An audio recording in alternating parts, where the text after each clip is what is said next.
Good morning. Thank everybody for being here. Just one little housekeeping thing real quick. I'm going to ask that everyone allow the committee members to please sit at the desk so they've got the opportunity to follow through the documents and everything. And our members that are House members that are guests, you're welcome to be here as well.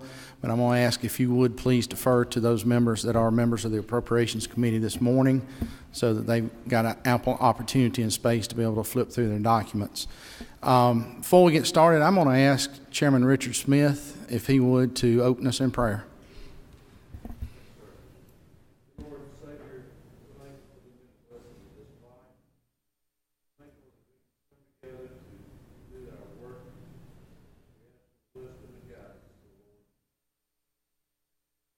Amen. Thank you, Chairman Smith. I know I put you on the spot on that because I didn't ask you ahead of time, but I know you, like several of us, always got one ready. So at this point, I'm going to turn the meeting over to our committee vice chair, Gerald Green, to run the meeting, and I will do the presentation.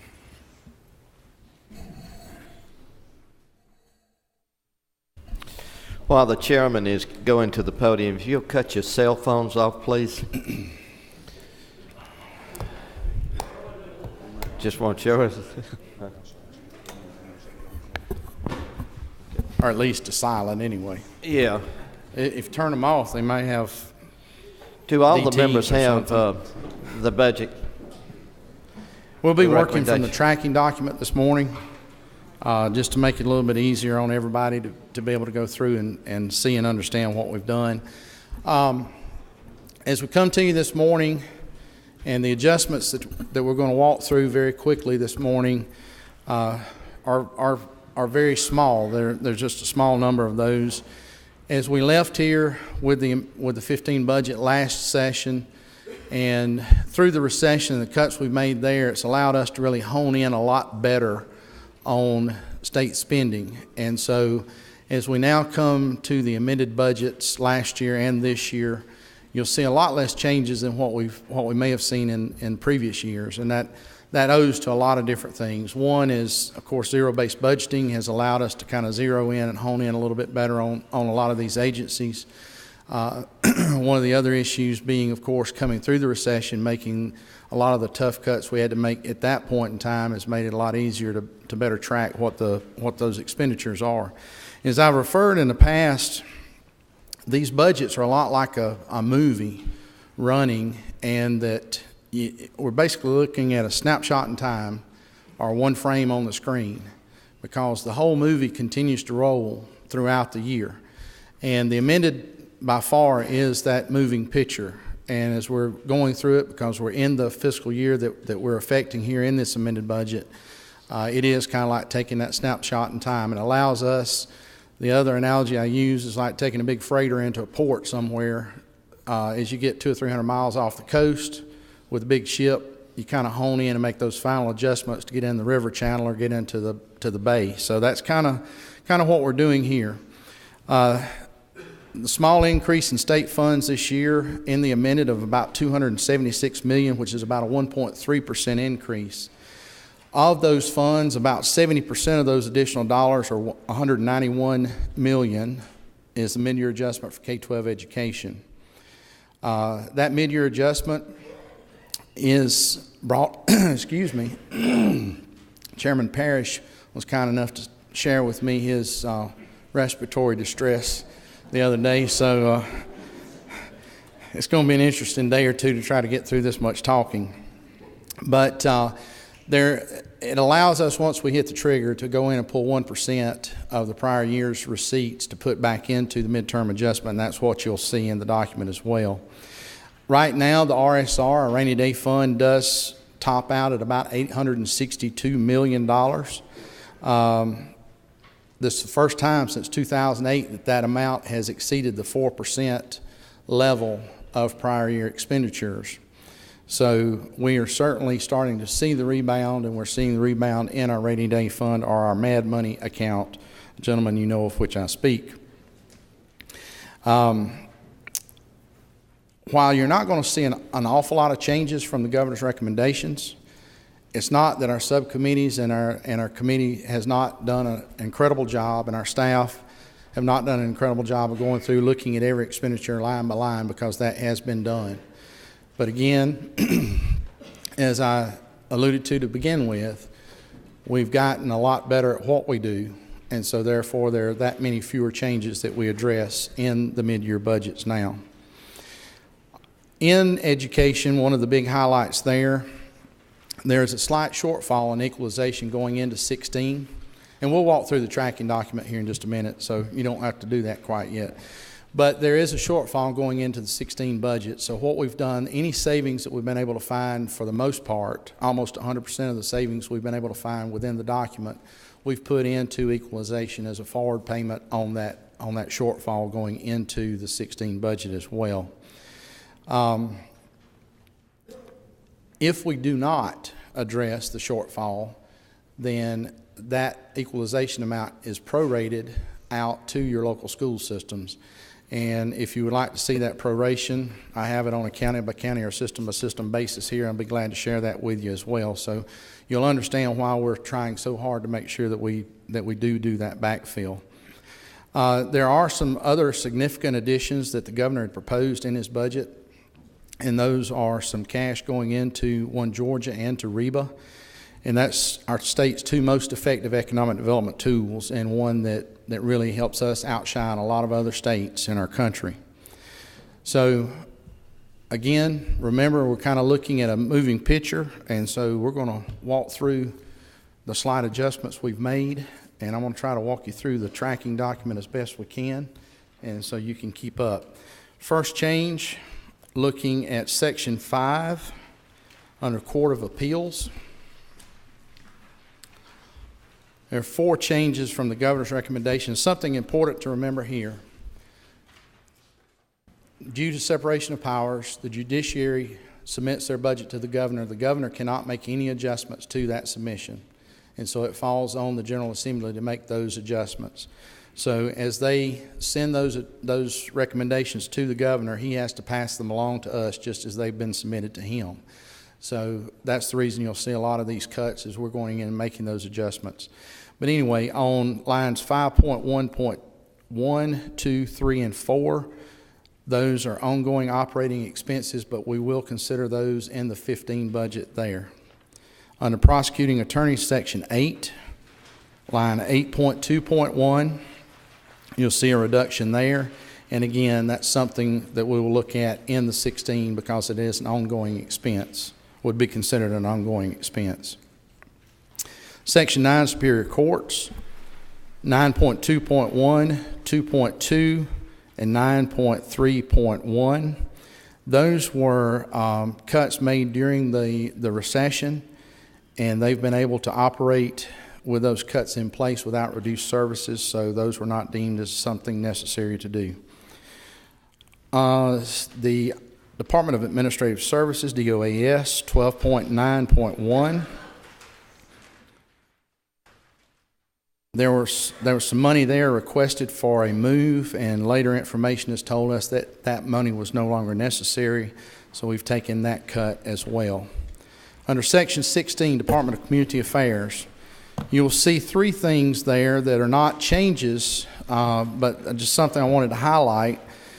And one of those is in REBA, the $20 million I'd mentioned there. The other one is in One Georgia, $20 million I'd mentioned there.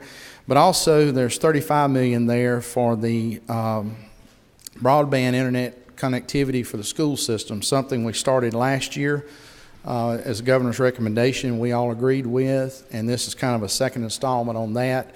That's that last mile and in-building infrastructure upgrades for a lot of our school systems across the state to get us into the 21st century as far as technology goes in the education arena. Moving on to Section 17. A couple of small changes. 17.2.1, 17.3.1, the Board of Dentistry and the Board of Pharmacy restored 2 small cuts there. And then 17.5.2, they were asking for 8 additional nurse surveyors, and we're going to move that and have that discussion in 16 as well. On 1761, there is a language change there, just going back and adding in the language dealing with rotary wing emergency transport for adult patients, saying that we wish for that to be covered. The children below 21 are covered now, and adults or seniors over 65 are covered, but those in that window in between are not. So we're just saying that that's something that we need to look at. 1710.8, I know maybe one or two of y'all have gotten a phone call from a bus driver or cafeteria worker, maybe a custodian, or concerning the governor's recommended elimination of those benefits on January 1 of SHBP for those employees. In the amended budget, DCH has asked for language to report back to us a report on why we look at SHBP, and it does tend to cost us more than other governmental entities with similar policies or similar coverage. And so what we've done there is simply directed them to include within that report looking at the non-certificated employees within the school systems to see why we're having the same issues there that we're having with other SHBP covered employees. 1711.1, and that there were two positions requested, or excuse me, two positions that were going to be eliminated. The subcommittee felt like that one of those positions dealt with data entry regarding the location of physicians across our state. And in the summer that I've spent going all over our state working on the rural hospital issue with Senator Lucas and many of our Rural Hospital Stabilization Committee members, this will be a key access or key information source for our hospitals, and something we're working on there as well. We hope to have some recommendations rolling out here in the next week or so, and just stay tuned for details. But that right there will be a key piece on that as well. On Section 18, Department of Corrections. County jail subsidy, of course, the governor's addressed the criminal justice reforms and how well they're working across our state, and we're seeing that impact here as a budgetary item almost immediately. We saw it last year. We've continued to see it this year. The spend at corrections for the local beds used in your county jails has dropped off dramatically. For the first 6 months, I think there was about $3,600 used was all that was expended there. So there was some additional savings we could go in and take from that program as well. And so we have done that as well. 18.2.1 is just a little bit of a language change to better reflect the reentry program that has been one of the hallmarks of criminal justice reform as well. Our former colleague, Jay Neal, had come and asked for us just to put in a little bit of language clarification there for him, so that's what we've done. Going on to staying in Section 18, but looking at 18.9.3 and 18.9.4, again, more of the criminal justice reform package that the governor has proposed, and the education component, and we're just wanted to highlight that we're in agreement with that as well. And some of this deals with the residential substance abuse treatment program. Moving on to Section 23, DOE.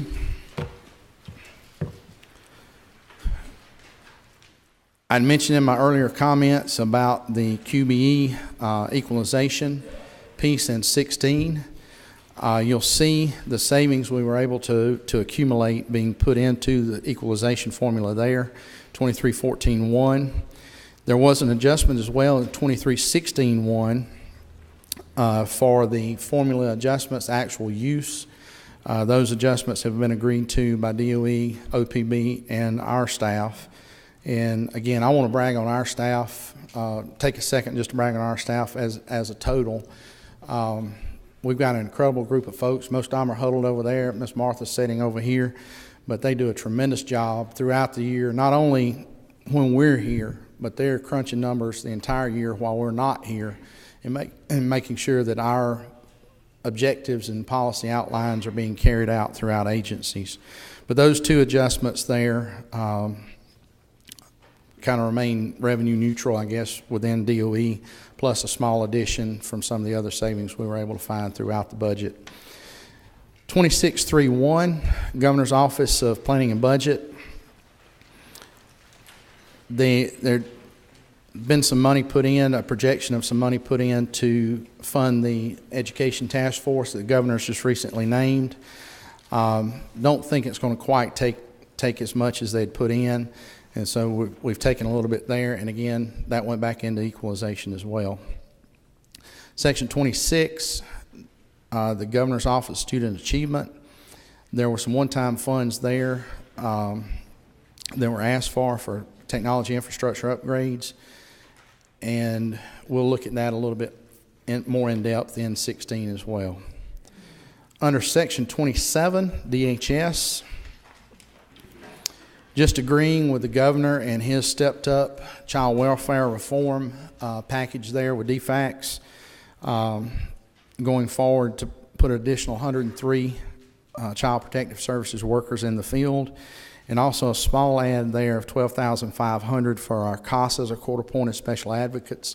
Some of the background checks that they're having to do now has required considerable more work than what they were having to do before, and had nothing really to backfill that additional cost to them. So we've made a small ad there to help with that as well. Section 38, Department of Public Safety. And since our friends from Georgia Public Safety Training Center are in the room, now will be the time to let them know we're eliminating that program. Just kidding. You'll notice a little bit of a change, or not necessarily a change, but I just want to highlight something. Under the Joshua's Law program 3881, just to let you know that program is on the ground and running. And so in 16, there will be an ad that will be needed there in addition to what's being put in the amended budget here. Section 39, the Public Service Commission. 39.1.1 deals with doing some technology upgrades. 39.3.1 is adding an auditor, cost analyst for the Plant Vogel project. As you know, that is a huge undertaking, and it is our obligation to protect the ratepayers within the state and make sure those expenditures are being made correctly. So there's a small ad there for a position of an auditor. Board of Regents, Section 40. You'll see the ads there for the pilot program under 40.14.1 for the medical cannabis or cannabidiol trials that will be going on at GRU. And also, there's another talking point there dealing with the Film Academy and a partnership with Technical College System of Georgia and Board of Regents there as well. Section 41, Department of Revenue. We're just agreeing there with the governor's ad on the forest land protection grants. Those of us in rural counties that have considerable tracts that qualify for FLIPA, as it's better known, our folks will breathe a little bit easier knowing that we are standing up and living up to our obligation as outlined in that legislation, that we would help make up some of that offset. Section 42, elections. 42.2.1, Secretary of State under the elections category. All we've done there is adjusted for a quarter-year funding, so it's a small reduction. Section 43, Soil and Water Conservation, 43.3.1, reduced some funding for some vacant positions there. Section 44, Student Finance. Just basically wanting to let you know there that all of those scholarship programs are going to be fully funded. And we are still, you've probably heard a little bit about the engineering scholarships and the proposal in the 16 budget. We're continuing to have some ongoing discussions about the engineering scholarships as well. I know Chairman Earhart and his folks are working on that. And you'll be seeing a bill shortly dealing with Excel, move on when ready, and dual enrollment, trying to streamline some of those things. We've had a task force working over the summer on that issue as well, trying to uncomplicate that system so that students, parents, counselors, teachers, everybody understands it a little bit better and is better able to utilize it. Section 48, and this will be the last change in the document. Department of Veterans Affairs or Veterans Services. You'll see an ad there at 48.21, and there's a corresponding cut at 48.31. Under the nursing home, the patient census level there has been fairly static for the last several years. So they've had a small overage in state funds, and the cemetery expansion project that we've put $184,000 in was a request for them for planning and design. They'd asked for a bond in 16. We felt like that was a cash item that we could do and pay for out of their state funds, and so that those benefits would continue to go to our veterans. Felt like it was important that we remain committed to them and for their service to our country. Mr. Chairman, that completes the changes and the things that I wanted to highlight.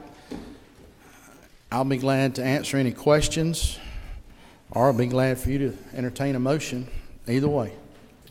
Do we have any questions of the chairman? All right, we have a motion for approval and a second. Any discussion?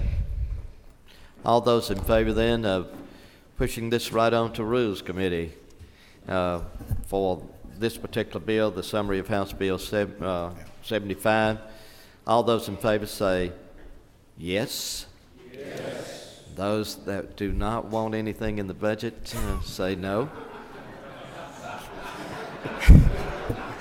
I would ask right quick before we dismiss, those of you that are on rules, please do stay in the room. Rules will meet immediately upon our adjournment and place this bill on the calendar for the floor tomorrow, hopefully, if that chairman is in agreement with that. So thank you very much.